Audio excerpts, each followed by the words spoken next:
this week's episode of Representation RX. I'm your host, Chloe Cohen, and today I am honored to spotlighting Dr. Nancy Spector. Dr. Spector is a distinguished professor of pediatrics at Drexel University College of Medicine, where she wears many hats. As the executive director of the Hedwig van Amerigen Executive Leadership in Academic Medicine, also known as the ELAM program, she spearheads a national fellowship program empowering women in academic medicine, dentistry, public health, and pharmacy. Additionally, Dr. Spector leads the executive leadership in healthcare, also known as the ELH program, for women leaders in hospital and healthcare systems. But her contributions don't stop there.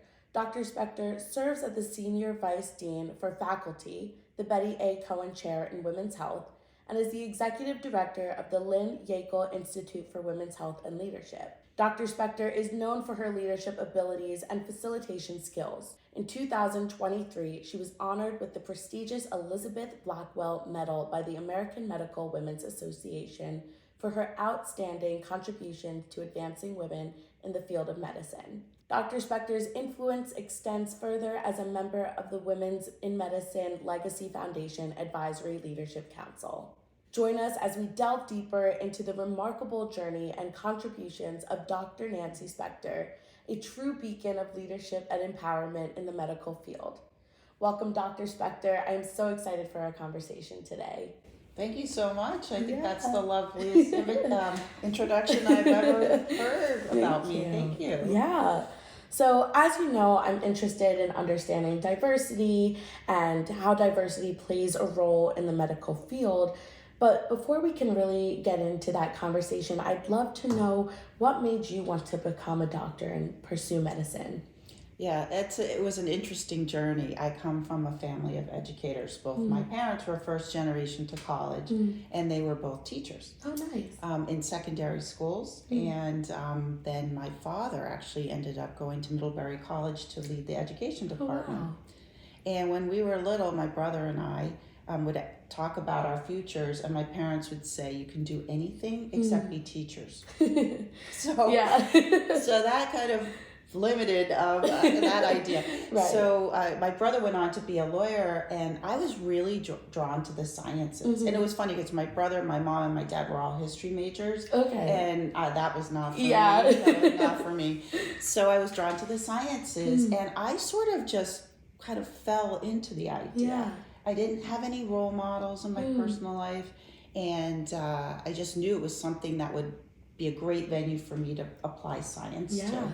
And I guess my next question is, what was that journey like? Were there any challenges you faced when applying to medical school? Yes, I would say I really wasn't very informed about different types of schools. There was advising in my undergraduate program, but it wasn't very tailored. It was sort of general. So I sort of just applied to the places that were recommended, not really understanding all the nuance in the culture of the school or the missions of the school. I was very fortunate to land in the school I landed in, which was mission aligned with me ultimately, but that sort of just happened. Wow. What was the biggest challenge of being a physician, and how did you handle that? There are a lot of difficulties in the process of training. Right. And I think the work hours are long. Right. The content is intense. And when I was a medical student, we were put in very difficult situations without a lot of guidance or preparation. Yeah. So it was a lot of on-the-fly type learning, which can be very, very stressful. Yeah. And then depending on what rotation we were on, the intensity was amplified there. And when you travel from specialty to specialty, it's almost like you're visiting a different country with different cultures, different language, and you have to pick that up really quickly. Yeah, absolutely. I think it's pretty clear that the medical field lacks diversity, but I think sometimes diversity is still a little bit of a new concept to people, and so I was wondering, how do you define diversity? That's an excellent question. we don't track diversity enough. Yeah. So for years and years and years in medicine, diversity was gender diversity. Yeah. And now in the last several years, we've been thinking much more broadly about intersectionality. Right. And Johns Hopkins has created this beautiful diversity wheel, which is very inclusive of concepts of diversity. Yeah. So things that we can't change, for instance, the race we are, the ethnicity we are, but things that are often hidden that people don't know about. Are we first generation? Right. In education, you know, what type of background. So all of that constitutes, to me, diversity, including all kinds of life experiences that we really should be embracing of. Yeah. You know, my premise here is always that our workforce in medicine should mirror our patient population. Right. And then the work I do in leadership, our leadership diversity should mirror our patient population. Yeah. So we have made progress in our workforce and very slow process in leadership. Right. And in your opinion, how do you think the medical field lacks diversity? We don't know what we don't know. Right. So we are limited in what we track currently in terms of data and metrics on diversity. One thing I have to state is that right now in the country, it's becoming more difficult in certain states, given the recent SCOTUS decision, to track diversity. And that's going to be amplified. There was just a bill supported by a congressman that's going to Congress that will eliminate the concepts of diversity in medicine. That was news yesterday. Wow. And I'm learning more about that and what that might potentially mean. Right.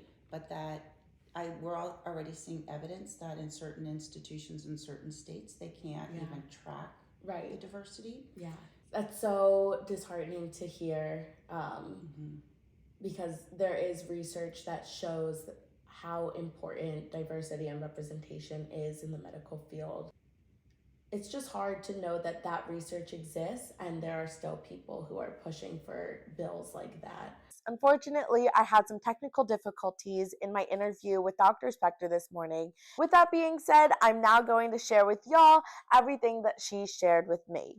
So the last question that I left off with was, what advice do you have for students who are part of underrepresented groups who are interested in becoming doctors? And Dr. Spector really emphasized the importance of networking. You know, if you're in college and your college has a pre-health club and they're hosting events, go to those events, network with people, talk to your pre-health advisor if you can. But, you know, there are moments where you might not be able to do that. So, you know, go online, see if you can look anything up. I know from my perspective, my goal of this podcast was to share this important information that I am fortunate to have through the connections that I've made. But I hope to share that information with y'all so that you can take this information and apply it to your journey to medicine. I know TikTok has been super helpful for me.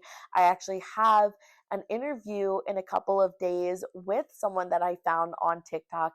So, you know, there are resources out there that you might have to think out of the box for. So that's my advice for you guys. But I definitely have to say I agree with Dr. Spector on networking as something that's really important. My next question for Dr. Spector was, what kind of efforts would be most beneficial to promote diversity in the medical field?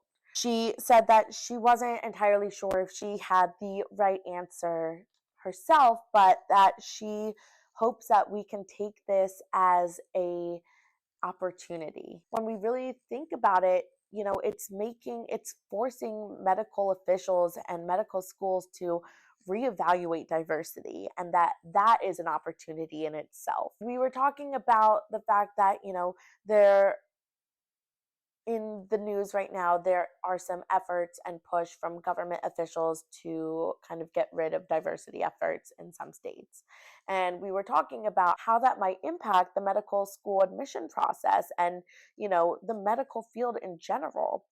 And so, you know, something that she said to me is that, you know, there are efforts being done. I think she picked up on some of my fears and anxieties of how this could affect me and other students of color who are interested in pursuing a career in medicine.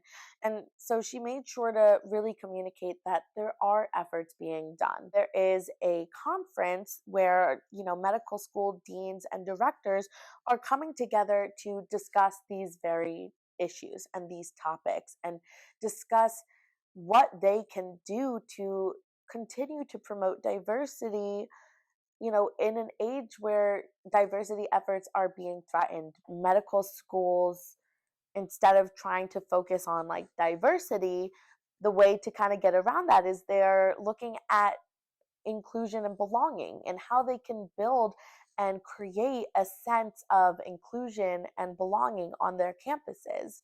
And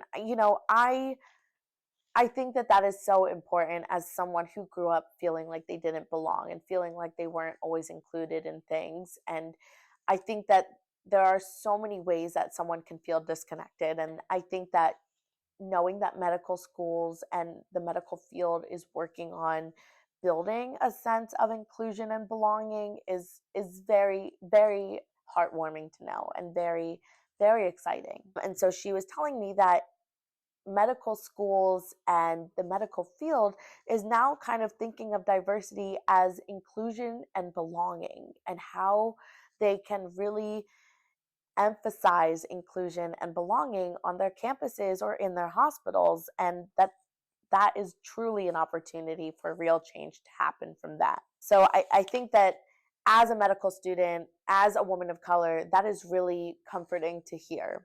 And then, as I mentioned earlier, Dr. Spector is involved in the ELAM program at Drexel University. And so I said, I understand the ELAM program is focused on leadership and inspiring leaders in underrepresented groups in the medical field. So tell me a bit about Drexel's ELAM program. How was it founded? What was the inspiration to start the program? And what are the goals? Dr. Spector shared with me that the ELAM program was created to honor the legacy of the Female Medical College of Pennsylvania, which was founded in 1850 as the first medical school for women in the U.S. In 1970, the Female Medical College of Pennsylvania became the Medical College of Pennsylvania to allow male applicants. In 1995, three doctors who held administrative titles at the Medical College of Pennsylvania, Dr. D. Walter Cohen, Dr. Patricia Cormier, and Dr. Paige Morahan, noticed that women were very underrepresented in the medical field. The three doctors then designed the ELAM program to advance women leaders in academic health centers. The goals of the ELAM program are to teach women that leadership can be exercised by anyone at any level, and that every ELAM graduate can demonstrate her leadership skills and make positive contribution to her institution regardless of the position she holds. Dr. Spector also shared with me that she often tells her fellows that there are doctors that can hold many titles and not be the best leaders, and that there are other doctors who may hold little to no titles who are the best leaders. And so I think that that is, really important to note, and something that people should really remember. Thinking back to my last interview in episode 2 with Dr. Dan Taylor, he mentioned that some of the people he knows who weren't the best medical school applicants are some of the best doctors he knows. So I think that that's something that I really want to get across on this podcast, is that, oftentimes the medical field and the science field and STEM is very competitive, and people often compare themselves and judge themselves based on other applicants. And really, just what I want to get to you is that trust yourself and trust that you are capable of making it to becoming a doctor, to becoming a scientist, to pursue the dreams that you want to pursue, that you just need to trust yourself. When I asked Dr. Spector about how she got involved with the ELAM program, she informed me that she was actually a fellow in the program, which I thought was very inspiring, because during our interview this morning, I could really tell how empowered and how comfortable she was in the position she is in today. And it was really inspiring for me to see, because I ultimately hope to kind of be in the position she is. I want to help people, and I want people to know their capabilities. I want people to feel confident in themselves, and I want people to have a voice for themselves. And if I can help people find that voice for them, that that would be amazing. During our interview earlier this morning, I felt myself tearing up because just talking with her and being with her and knowing that there are people out there who are really putting in the work to make sure that applicants like me, other women of color, and other students of color have the resources and have the opportunity to pursue the dreams that they want to pursue in the medical field. And so it was just so heartwarming for me to see her in this position and know that she is there, advocating for people like me. The next point that I brought up was I mentioned, thinking about the overturning of Roe v. Wade, the elimination of affirmative action, and states that have terminated diversity and inclusion efforts. How are we supposed to inspire diversity and inclusion in a society that is working so hard to get rid of it? I asked her, do you think medical schools in states like these should send their students elsewhere to receive proper DEI training? And how do you think this will affect the future of medicine? Something, she told me was she does believe that people should go elsewhere for medical training, especially people who are interested in pursuing a career in like OBGYN, where abortions are illegal, that they need that training. And something she mentioned was, they were nervous that people wouldn't want to pursue OBGYN in a time where their career is being threatened, where abortions are being banned. And so, she ultimately shared with me that they OBGYN did fine, and that they were surprised with the amount of people that still matched into OBGYN residency and applied to become an OBGYN. Um, and that's exciting to know. That's good to know that people are still out there doing that work. As I wrap up, I just wanted to thank Dr. Spector again through here. I'm sorry that I had some technical difficulties. I really appreciated the time you took to speak with me, and I know that the viewers also will appreciate everything that you shared with me today. These are really important issues, and I'm so thankful that there are people like you who are doing this work to make the medical field a better place for people like me. To everyone listening to this, I encourage you to reflect on the valuable insights shared by Dr. Spector today. Let her journey serve as a reminder that through perseverance, mentorship, and a dedication to excellence, we can all make a profound impact on our respective fields. And as always, don't forget to subscribe to Representation RX for more conversations with inspiring individuals shaping the landscape of a more representative medical field. Until next time, see y'all later.